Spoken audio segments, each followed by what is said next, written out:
अस्सलाम वालेकुम students, I hope आप सभी अच्छे से होंगे और आप अपनी प्रिपरेशन अच्छे से कर रहे होंगे। आज हम इस वीडियो में डिस्कस करेंगे JK SSB forester exam. Forester का एग्ज़ाम हम डिस्कस करेंगे, सिलेबस क्या है इसका, अप्रोच क्या होगी, कौन सी स्ट्रेटजी हम अपनाएंगे और कैसे करेंगे अपना सिलेबस कवर और कैसे करेंगे क्वालिफाई इस एग्ज़ाम को।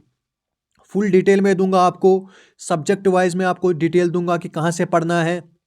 और सबसे ख़ास बात यही है कि सब आपको यूट्यूब और बुक से मिल जाएगा। आपको कोई बैच खरीदने की ज़रूरत नहीं है। जब भी आप यूट्यूब पे सर्च करोगे कि फॉरेस्ट की स्ट्रेटजी क्या रहेगी, तो बहुत सारे वीडियोस आपको मिलेंगे और वो स्ट्रेटजी भी बताएंगे, लेकिन लास्ट में बताएंगे कि हम आपको ये सारी वीडियोस, आपको ये सारा कंटेंट मिलेगा हमारे पेड बैच में और अपने वो बैच बेचेंगे। ठीक है, 1000 के बैच होते हैं उनके, 1500 के कईयों के बैच होते हैं, लेकिन ये वीडियो डिफरेंट इसीलिए है क्योंकि मैंने सर्च करके आपके लिए लाया है सारा ये जो इसमें सिलेबस में मेंशन है टॉपिक वाइज।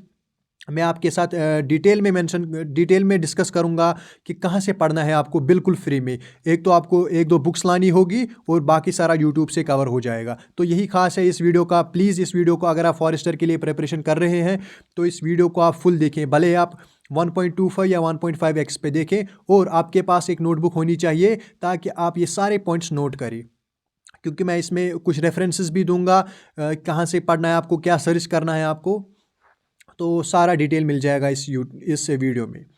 तो विदाउट वेस्टिंग टाइम हम चलते हैं, हम पहले डिस्कस करते हैं कि जो सिलेबस मेंशन है, जो सिलेबस अपलोड किया है JK SSB वेबसाइट पे, जो सिलेबस अवेलेबल है उसमें क्या है। देखिए, 4 सेक्शन में डिवाइड है ये पेपर। एक्चुअली 5 सेक्शन है इस पेपर की। Section A, section B, section C, section D और E। पहले सेक्शन में क्या है, पढ़िए आप, पहले सेक्शन में क्या है। Basic science questions will be of the objective type. Basic science questions होंगे, बेसिक साइंस क्वेश्चन। देखिए, अगर कुछ चीज़ सिलेबस में मेंशन है तो वो किसी रीज़न के तहत मेंशन है। कोई रीज़न होगा कि ये वर्ड्स मेंशन है इसमें। कौन सा वर्ड मेंशन है? बेसिक मेंशन है, यानी कि बेसिक क्वेश्चंस होंगे। तो आपको यही मतलब ध्यान में रख के तैयारी करनी है कि साइंस के जो क्वेश्चन आएंगे वो बेसिक आएंगे, वो बेसिक आएंगे।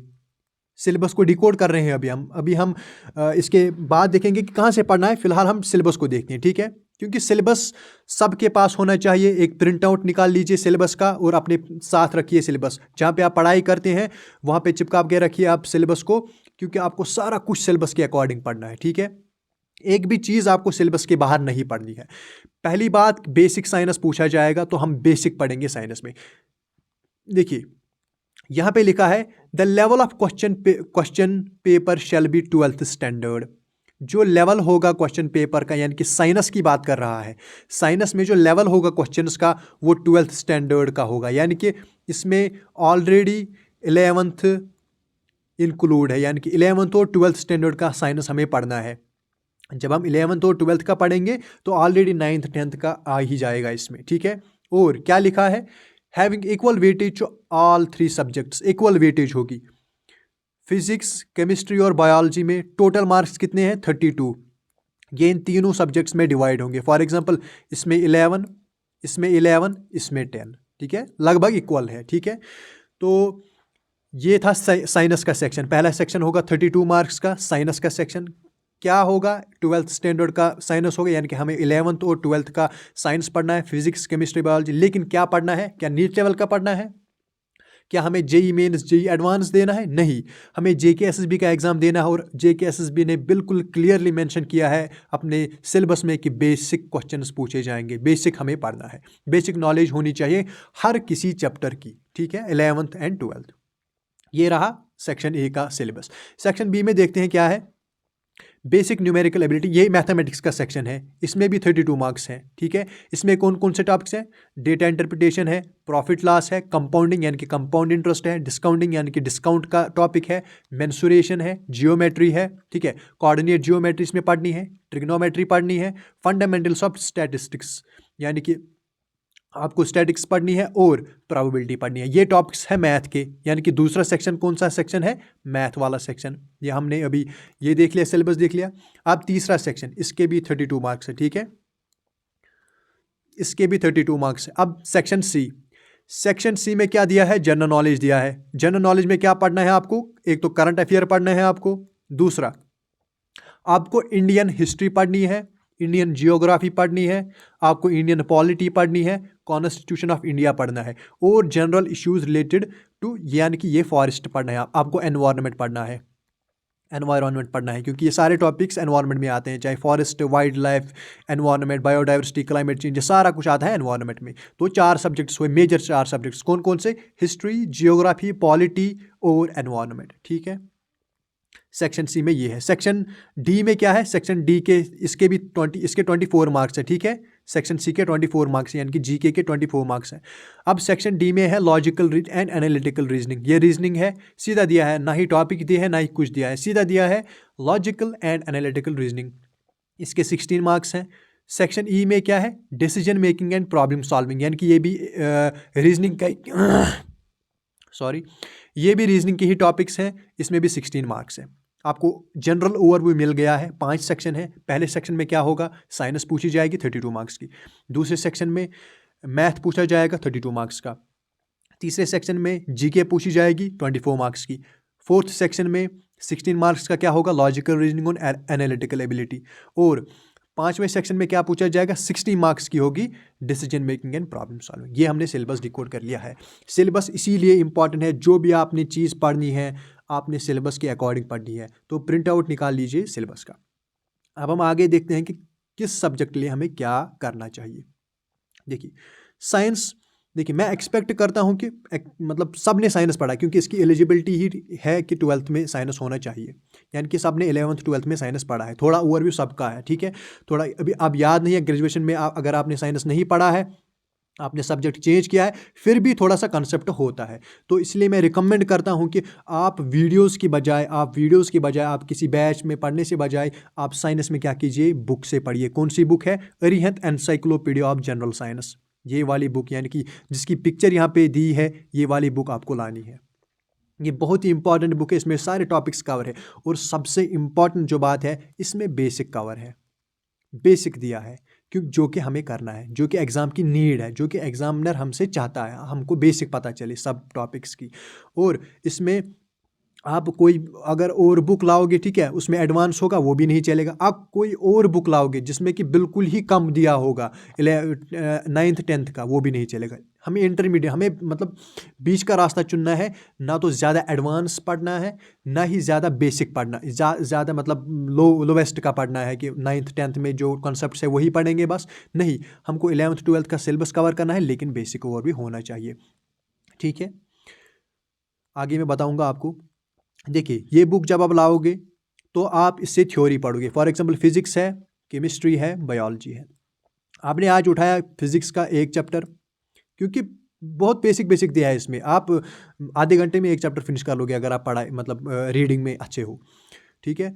केमिस्ट्री का एक चैप्टर, बायोलॉजी का एक चैप्टर फॉर एग्जांपल, या आप पहले अगर आप फिनिश करना चाहते हो फिजिक्स को, तो सिर्फ आप फिजिक्स पढ़ सकते हो।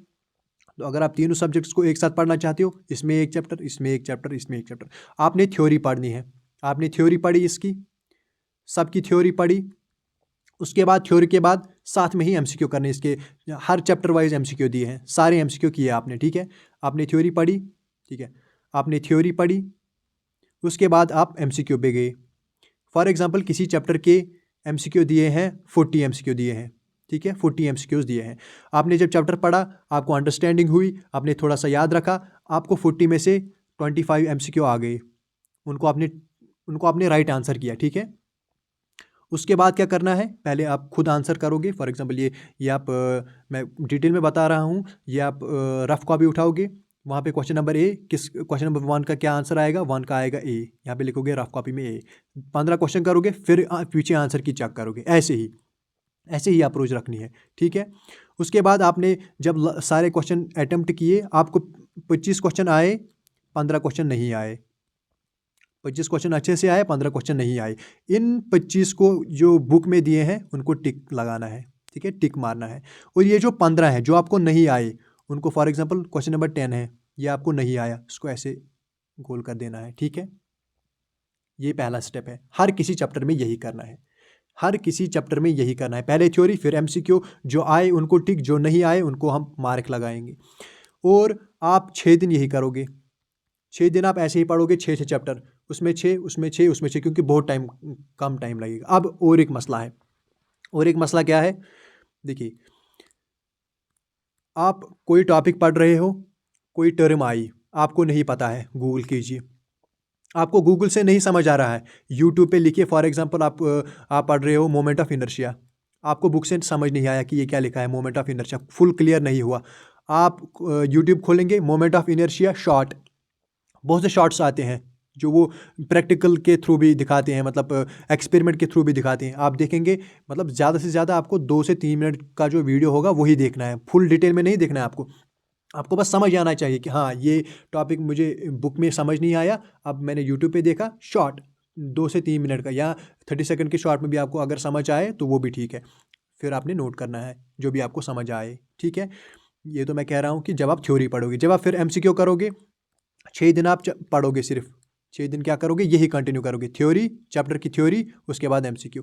6 दिन के बाद क्या करना है, 7वें दिन आपको नहीं पढ़ना है, 7वें दिन जो भी आपने एमसीक्यू, और एक बात, जब आप पहले दिन करोगे ना, जब आप पहले दिन एमसीक्यू करोगे, दूसरे दिन आप आओगे, दूसरा चैप्टर उठाओगे, उसकी थ्योरी करोगे, उसके एमसीक्यू करोगे, उसके बाद जो आपने पहले चैप्टर में मार्क करके रखे थे क्वेश्चन, आप वो भी ट्राई करोगे ताकि आपको याद रहे, ठीक है, ताकि आपको याद रहे। उसके बाद क्या करना है, जब आप 7 दिन ऐसा ही 6 दिन ऐसा ही करोगे, 6 दिन आप ऐसा ही करोगे, थ्योरी फिर एमसीक्यू, फिर उसके दिन उनको मार्क करोगे जो जो आपको नहीं आएंगे। 7th डे को आपको क्या करना है, फुल रिवाइज करना है, एमसीक्यू का ही रिवाइज करना है, खाली एमसीक्यू, जितने भी चैप्टर्स पढ़े आपने उन चैप्टर्स के जितने भी एमसीक्यू है आपको वो 7th डे करनी है, यानी कि आपका रिवीजन हो जाएगा, ठीक है। यही स्ट्रेटजी आपको अपनानी है, बेस्ट स्ट्रेटजी, आप ट्राई कीजिए प्लीज़। ये ईडीयू पॉइंट क्या लिखा है मैंने, यूट्यूब पे एक ईडीयू पॉइंट नाम से एक चैनल है, उन्होंने शॉर्ट वीडियोस अपलोड किए हैं, शॉर्ट वीडियोस 8 से 9 मिनट। फॉर एग्जांपल आपको कोई टॉपिक नहीं आया, आपने सर्च मारा, साइड में ईडीयू पॉइंट लिखा, 9 मिनट का वीडियो आएगा, उस टॉपिक में 9 मिनट का वीडियो आएगा, 1.5x पे देखोगे, खुद समझ आ जाएगा, ठीक है। फिर क्या लिखा है मैंने, आफ्टर कंप्लीटिंग होल बुक, जब आप ये सारी बुक खत्म करोगे, ये वाली बुक आप खत्म करोगे, सारे एमसीक्यू किए आपने, अब अच्छे से आपको आती है ये बुक, फिर क्या करना है, आपको सेक्शनल टेस्ट्स अटेम्प्ट करने हैं, फिजिक्स के टेस्ट करने हैं अटेम्प्ट, केमिस्ट्री के टेस्ट करने हैं अटेम्प्ट, बायोलॉजी के टेस्ट करने हैं अटेम्प्ट, ठीक है। लेकिन कब, जब आप ये सारी बुक फिनिश करोगे, और उसके बाद आपके और कंसेप्ट्स बढ़ेंगे, इन टेस्ट से आपके और कंसेप्ट्स डेवलप होंगे, ठीक है। बहुत ही बेस्ट स्ट्रेटजी है, बैच लेने से बेहतर है, बैच में पढ़ने से बेहतर है, यही स्ट्रेटजी अपनाइए आप, ठीक है। इसमें बहुत कम टाइम लगेगा क्योंकि इसमें बेसिक दिया है। उसके बाद क्या करना है, आपको सेक्शनल टेस्ट्स अटेम्प्ट करने हैं। अगर इससे और एक स्टेप कोई जाना चाहता है, और अब उसने सारा कुछ ख़त्म कर लिया, उसने ये सारी बुक ख़त्म कर ली, अच्छे से सारे एमसीक्यू आते हैं, अगर वो एक स्टेप और जाना चाहता है तो वो एनडीए जो एग्ज़ाम होता है, या सीडीएस जो एग्ज़ाम होता है, उसकी जो साइंस के, सिर्फ साइंस के, बाकी नहीं, बाकी कुछ नहीं, जो साइंस के उसके प्रीवियस ईयर क्वेश्चन आते हैं उसकी कोई बुक ला सकता है, या वो टेक्स्ट बुक से वो क्या कर सकता है, प्रैक्टिस कर सकता है। ये बेस्ट अप्रोच है क्योंकि इसमें इसी लेवल के क्वेश्चंस दिए होते हैं जो कि हमारे एग्ज़ाम लेवल के हिसाब से हैं, ठीक है। अब हम चलते हैं, ये जो दूसरा सेक्शन है मैथ में क्या करना है आपको, देखिए, for beginners search on YouTube, जो बिगिनर्स है, मतलब बिगिनर्स से क्या मेरा मतलब है, बिगिनर्स से मतलब जिन्होंने ये जो टॉपिक्स हमने यहाँ पे देखे, इनमें से अभी तक कुछ नहीं पढ़ा है, इनका उसको बिल्कुल भी आइडिया नहीं है, वो क्या करेगा, वो किसी और यूट्यूब चैनल से भी पढ़ सकता है, ठीक है। लेकिन मैंने ये क्यों दिया है, मलिक ट्यूटोरियल, वो सर्च करेगा यूट्यूब पे, quantitative aptitude for forester by Malik tutorial, क्योंकि इन्होंने एक ही जगह कंपाइल किया और ये अच्छे से पढ़ाते हैं, ठीक है। ये कश्मीर का ही एक सर है, ये अच्छे से पढ़ाता है, इन्होंने एक ही जगह कंपाइल किया है फॉरेस्टर का ये जो मैथमेटिक्स है, बेसिक से पढ़ाएंगे क्योंकि इन्होंने ऑलरेडी ये वीएलडब्ल्यू के लिए पढ़ाया है, अब इन्होंने कंपाइल किया है, ठीक है। क्योंकि बहुत सारे टॉपिक्स मैच होते हैं, जैसे डिस्काउंट है, प्रॉफिट लॉस है, कंपाउंड इंटरेस्ट है, ये वीएलडब्ल्यू में भी थे, ठीक है। इन्होंने उसके लिए ही पढ़ाया है, तो वो यहाँ से पढ़ सकता है, ठीक है, उसका बेसिक से क्लियर हो जाएगा क्योंकि इन्होंने बिल्कुल बेसिक से ही पढ़ाया है। या आप किसी और यूट्यूब चैनल से भी पढ़ सकते हो। अब यहाँ पे देखिए, अब जिन्होंने ऑलरेडी ये सारे कंसेप्ट पढ़े हैं, लेकिन अब वो चाहते हैं कि वो मतलब डिफ़िकल्ट क्वेश्चन नहीं कर पाते हैं, या थोड़े से कंसेप्ट्स उनके वीक हैं, लेकिन ऑलरेडी उनको नॉलेज है ऐसे टॉपिक्स की, तो वो क्या करेंगे, यूट्यूब पे सर्च क्या करेंगे, 60 day marathon, math marathon by Aditya Ranjan sir, 60 day math marathon by Aditya Ranjan sir. जब मैराथन आएगा वहाँ पे प्ले लिस्ट आएगा, फिर वो देखेंगे अपने सिलेबस में कौन कौन से टॉपिक्स मेंशन है, वही टॉपिक्स पढ़ेंगे। सारा कुछ नहीं पढ़ना, जो सिलेबस में टॉपिक मेंशन है वही टॉपिक्स पढ़ेंगे, क्योंकि वहाँ पे उन्होंने सारे टॉपिक्स पढ़ाए हैं। जो सिलेबस में मेंशन है टॉपिक्स वही आपको पढ़ने हैं वहाँ से। लेकिन किन को पढ़ना है, जिनके ऑलरेडी कॉन्सेप्ट्स डेवलप हुए हैं। और अगर किसी का मतलब अच्छा मैथ है, लेकिन अभी नहीं पढ़ा है उसने, अभी मैथ उसने पढ़ा नहीं है, लेकिन उसको पता है कि अगर मैं पढ़ूंगा तो मुझे जल्दी समझ आ जाता है, वो भी यही अप्रोच कर सकता है, वो भी इसी से पढ़ सकता है, ठीक है। उसके बाद जब आप सिलेबस कंप्लीट करोगे, जब आप को सारे कॉन्सेप्ट्स पता चल गए हैं, उसके बाद आप क्वेश्चन प्रैक्टिस के लिए अरिहंत फास्ट बुक ऑब्जेक्टिव से प्रैक्टिस कर सकते हो। या आप अगर आपके पास टेक्स्ट बुक का पास है तो उस पर चैप्टर वाइज टेस्ट होते हैं, चैप्टर वाइज MCQ टेस्ट होते हैं, आप उससे भी प्रैक्टिस कर सकते हो, ठीक है। After completing every topic attempt sectional tests. अगर जब आप सारे टॉपिक फिनिश करोगे, उसके बाद आपको क्या करना है, सेक्शनल टेस्ट्स देने हैं। मैं लास्ट में बताऊंगा कि सेक्शनल टेस्ट्स कहाँ से देने हैं, ठीक है। सेक्शनल टेस्ट्स आपको देने हैं, और यहाँ पे मैंने लिखा है I will also upload sectional test for math. मतलब नेक्स्ट मंथ से मैं भी सेक्शनल टेस्ट आपके मैथ के, ये जो फॉरेस्टर का मैथ है, इसके सेक्शनल टेस्ट मैं अपलोड कर दूंगा, लेकिन सिलेबस कंप्लीट होना चाहिए पहले, ठीक है। आप सिलेबस यहाँ से कंप्लीट करो जहाँ से मैंने ऑलरेडी डिस्कस किया है। जनरल नॉलेज, देखिए जनरल नॉलेज हमने ऑलरेडी डिस्कस कर लिया, कौन कौन से टॉपिक्स हैं। देखिए हिस्ट्री, जियोग्राफी, पॉलिटी, कॉन्स्टिट्यूशन आपको कहाँ से करना है, तरुण गोयल से करना है। अगर आप बुक से करना चाहते हैं, Tarun Goyal book is the best book, ठीक है। अगर आप वीडियो से करना चाहते हैं, आप बोलते हैं मुझे वीडियो से मतलब समझ आता है ज़्यादा, तो EACT क्लासेस सर्च कीजिए, आप सर्च कीजिए यूट्यूब पे 1 shot videos bye EACT classes. फिर आप देखिए सिलेबस में कौन कौन से टॉपिक्स मेंशन है, वही टॉपिक्स आप देखिए। इन्होंने 1 शॉट में वीडियो कवर किए हैं, मैंने नहीं देखा खुद, लेकिन मेरे काफ़ी सारे फ्रेंड्स ने देखा है, और वो उनका कहना है कि बहुत ही अच्छा कंटेंट दिया है 1 शॉट वीडियो में। तो आप ये यहाँ से भी कर सकते हैं, ठीक है। EACT क्लासेस आप सर्च कर सकते हैं, वहाँ पे उनके 1 शॉट वीडियो आए हैं, ठीक है, यूट्यूब पे अपलोड ऑलरेडी हुए हैं। लेकिन पहले आपको क्या करना है, वही टॉपिक्स देखने हैं जो आपके सिलेबस में मेंशन है, ठीक है। और एनवायरनमेंट के लिए क्या है, एनवायरनमेंट आपका कवर हो जाएगा, जो मैंने ऊपर बुक रिकमेंड की है आपको साइंस के लिए, वहीं पे आपको बायोलॉजी सेक्शन में ये एनवायरनमेंट का पार्ट कवर हो जाएगा। लेकिन अगर आप फिर भी चाहते हैं कि मैं वीडियो देखूं इसका, तो ये भी आप कहाँ से कर सकते हैं, इसका भी बायोडाइवर्सिटी यानी कि इकोलॉजी का दिया है EACT ने 1 शॉट, वहाँ से भी आप देख सकते हो, ठीक है। आप सर्च कर सकते हो बायोडाइवर्सिटी या environment 1 shot bye EACT classes, ये सफिशिएंट है। उसके बाद आपको MCQ करने, जिस भी बुक से आप करोगे, चाहे SSC प्रीवियस ईयर पिनाकल से करो या चाहे टेक्स्ट बुक से आप करो, ठीक है। उसके बाद है रीजनिंग। देखिए रीजनिंग एक ऐसा टॉपिक है जो बस मतलब इन्होंने 2 वर्ड लिख दिए, लेकिन वो 2 वर्ड नहीं है, उसमें सारी की सारी रीजनिंग आती है। पहले मैं बोलूँगा, देखिए यहाँ पे मैं आपको दिखाऊंगा 4 टॉपिक, आप ध्यान में रखिए। लॉजिकल रीजनिंग एक टॉपिक है, एनालिटिकल रीजनिंग दूसरा टॉपिक है, डिसीजन मेकिंग तीसरा टॉपिक है, प्रॉब्लम सॉल्विंग चौथा टॉपिक है। 4 टॉपिक्स हैं टोटल, 4 टॉपिक्स यानी कि 4 बड़े बड़े टॉपिक्स हैं। इनमें फिर छोटे छोटे पता नहीं कितने आते हैं, ठीक है। 4 टॉपिक्स हैं। पहला टॉपिक एनालिटिकल रीजनिंग, आप कहाँ से करोगे, बहुत ही अच्छा सर पढ़ाता है ये। आपको यूट्यूब पे सर्च करना है एनालिटिकल रीजनिंग बाय कमाल सर, एनालिटिकल रीजनिंग बाय कमाल सर आपको यूट्यूब पे सर्च करना है। 4 घंटे 28 मिनट का वीडियो आएगा, सेक्शंस में डिवाइड है। 5 टॉपिक इसने कवर किए हैं, जैसे कोर्स ऑफ एक्शन है, जैसे स्टेटमेंट एंड एजम्पशन है, जैसे स्टेटमेंट एंड आर्ग्यूमेंट है। ये बहुत ही इंपॉर्टेंट टॉपिक्स है जो कि मतलब स्टूडेंट्स को बहुत डिफिकल्ट लगते हैं। इसने बहुत ही सिंपल वे में आपको क्वेश्चंस दिए हैं और समझाया है, आप वहाँ से कर सकते हो। ये आपको एक ही दिन 4 घंटे का वीडियो नहीं देखना है, पहले दिन आप 50 मिनट्स का वीडियो देखो, या आप टॉपिक वाइज भी डिवाइड कर सकते हो। पहले इसने 5 टॉपिक्स कवर किए हैं, आप क्या कर सकते हो, 5 टॉपिक्स को अलग अलग 5 दिन में कवर कर सकते हो, ठीक है। उसके बाद ये एनालिटिकल रीजनिंग के लिए हुआ। उसके बाद है डिसीजन मेकिंग। डिसीजन मेकिंग दूसरा टॉपिक। डिसीजन मेकिंग के लिए आप क्या सर्च करोगे यूट्यूब पे, सर्च ऑन यूट्यूब क्या, decision making by Vikramjit sir, यही आप सर्च करोगे। आई होप आप नोट कर रहे हो या आप स्क्रीनशॉट भी ले सकते हो। Decision making by Vikramjit sir, 1 घंटे का वीडियो है, आप आराम से एक ही गो में कर सकते हो क्लियर।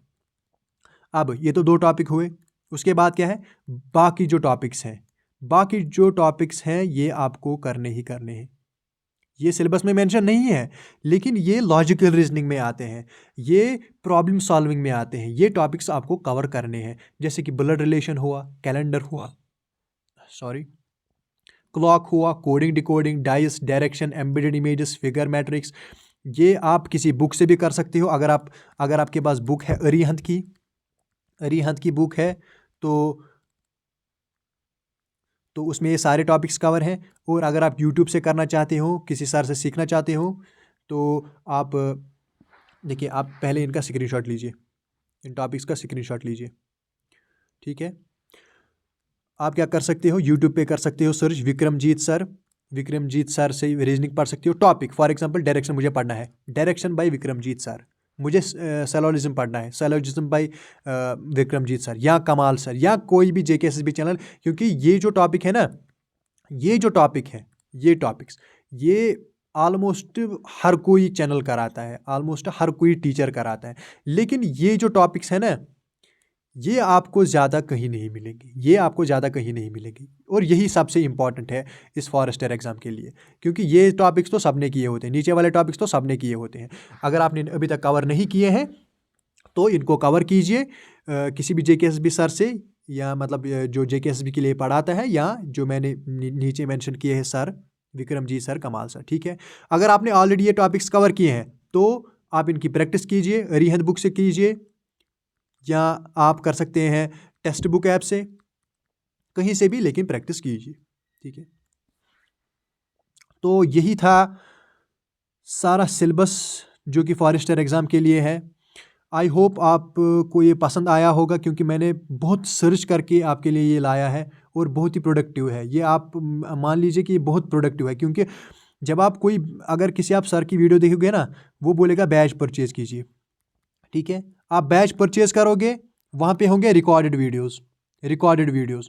उनको खुद नहीं पता होता कि कौन सी वीडियो डालनी है। सिलेबस में मेंशन ही नहीं है कोई टॉपिक, वो डाल दिया। सिलेबस में मेंशन है कोई टॉपिक, वो नहीं डाला। अगर वो लाइव पढ़ाते हैं तो उनको पता चलता है कि कौन कौन सा टॉपिक्स हैं, ठीक है। और फिर एक चैप्टर पे आते हैं चार वीडियोज़ आते हैं। एक वीडियो 1 घंटे का, मतलब 4 घंटे में आपको वो एक टॉपिक कवर करा रहे हैं, एक चैप्टर कवर करा रहे हैं। अगर आप इस बुक से पढ़ोगे, अरिहंत ये जो एनसाइक्लोपीडिया है, मतलब छोटे चैप्टर को आप 15 मिनट में फिनिश करोगे, बड़े चैप्टर को आप 1 आवर में फिनिश करोगे, अगर आप रीडिंग में अच्छे हो, ठीक है। उसके बाद क्या करना है, जब आपका 70% सिलेबस कंप्लीट हो, 70% जब आपका सिलेबस कंप्लीट हो, आपको पता हो कि आप हमारा 70% सिलेबस कंप्लीट है, उसके बाद देने हैं मॉक टेस्ट्स। आपको मॉक टेस्ट। ये कब देने हैं, जब 70% सिलेबस कंप्लीट हो। और अगले मंथ से इस चैनल पे आएगा रीजनिंग के, मैथ के, क्या आएंगे, प्रैक्टिस सेट आएंगे फॉरेस्टर के लिए, 1.5x पे देखिए, क्वेश्चन ट्राई कीजिए, क्वेश्चन प्रैक्टिस कीजिए, बस, ठीक है। मॉक टेस्ट अभी नहीं देने हैं, जब 70% सिलेबस कंप्लीट हो फिर मैं बताऊंगा कि आपको कि कहाँ से देने हैं, ठीक है। आई होप आपको ये सारा कुछ समझ आ गया होगा। तो इसको ज़्यादा से ज़्यादा शेयर कीजिए, जो भी आपके साथ फ्रेंड्स प्रिपेयर कर रहे हैं जेकेएसएसबी फॉरेस्ट के लिए। और सबसे इंपॉर्टेंट बात कि इसका मैं सुनने में आया है कि इसका पहले फिजिकल होगा, तो अगर आप सीरियस एस्पिरेंट है तो फिजिकल पे भी आज से ही ध्यान दीजिए, ठीक है।